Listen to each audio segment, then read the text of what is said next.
You're watching Good Morning Columbia, live from Main and Gervais.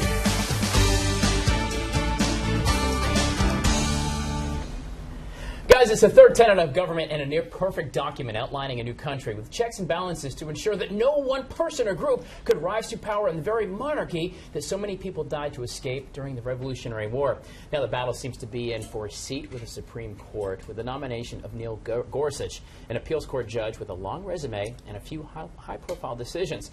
But is the battle more about politics than policy? To break it all down, we're joined by Bolen and Antjuan Seawright. Good morning, gentlemen. Oh, Tyler, how are you? Not too bad. Good morning, man. Yes, Patriots are winning. That's right, guys. Rich, I'm going to ask you first then. What are your thoughts on this? What is the deal with Gorsuch? Why is he polarizing, or so it seems, in the Senate? He's only polarizing because it has gotten so political. 20 years ago, he would have been nominated, without a debate. Right. In fact, when he was nominated for the appeals court, he was nominated 100-0. There was no argument. This guy is stellar as far as his academic background, his decision-making, his performance on the bench. There's no question he's qualified and he should be nominated with acclamation. Okay. But because it's so political, the Democrats said before they even knew who it was, we're going to filibuster. We're going to do whatever we got to do to keep it from happening. Well, I think my friend to my right forgets about what we went through the past several months. The bottom line is a Republican-controlled Senate would not give Judge Garland a hearing. Forget about getting to the confirmation process, would not give him a hearing.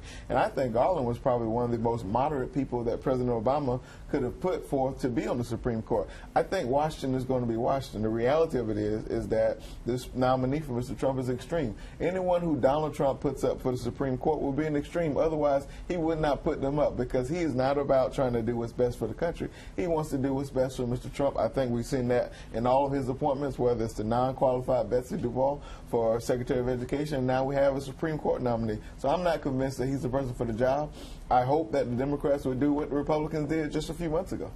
Now, we're talking about he's not qualified, that he's extreme.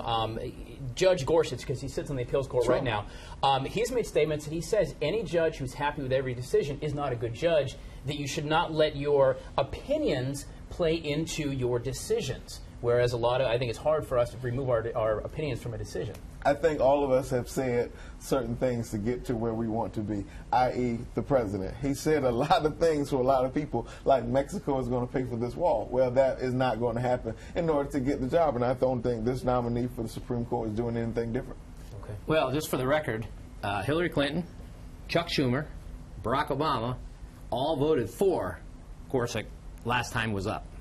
So if he was such a terrible guy, they were derelict in their duty because they voted for him. But Rick, as you know, politics have changed. What happened 10, 20 years ago was a lot different politics than where we are. Politics have changed, but the bench has not. But it's not. But the politics essentially drive the bench because guess who select judges in this country? The politicians. So the game has changed. I think the needs for this country have changed, and so that's why we are where we are. Well, as Barack Obama said when he won in 2008, elections have consequences. Absolutely. And he won, and he got to pick. I totally agree, and that's why the Republicans do not have the majority of votes they need to ram this nominee down the country's throat. However, if they go nuclear, as Mr. Trump said, then they could get it done. But what message would that send for future members of the U.S. Senate?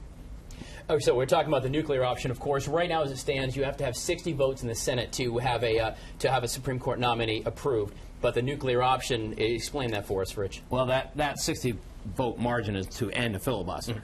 And you can't do it if you don't have 60 senators agree to end it. Right. But normally, as most people know, the majority wins. So if they went to just majority winning, they'd only need 51 votes.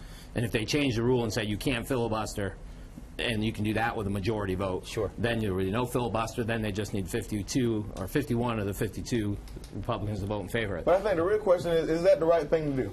Well, is that the right message we want to send to a person who's supposed to unify the country, suspend the rules, jam it down their throat, and let's just do what we do?